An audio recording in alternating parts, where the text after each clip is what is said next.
বিগত 16 বছরে আওয়ামী লীগ কিভাবে ফ্যাসিজম কায়েম করেছে, কিভাবে স্বৈরতন্ত্র কায়েম করেছে। তিনটি ভোটকে তারা কুক্ষিগত করে মানুষের ভোটাধিকার করে হরণ করেছিল।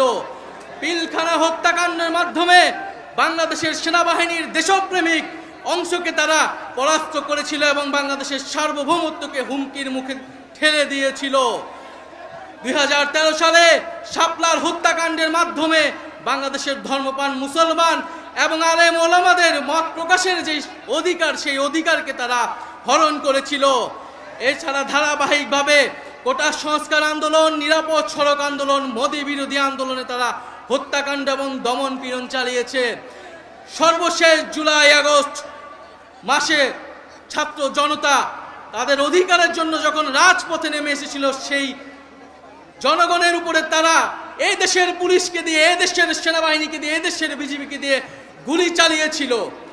আওয়ামী লীগ কোনো আর রাজনৈতিক দল নয়, আওয়ামী লীগ একটি ফ্যাসিস্ট সন্ত্রাসী সংগঠনে পরিণত হয়েছে। ফলে আওয়ামী লীগের রাজনীতি করার আর কোনো আলোচনার প্রশ্ন থাকে না। আওয়ামী লীগকে আমরা এই জন্য বলছি যে আওয়ামী লীগের নিবন্ধন বাতিল করে তার রাজনৈতিক এবং সাংগঠনিক কার্যক্রম বিচার চলা পর্যন্ত নিষিদ্ধ ঘোষণা করতে হবে।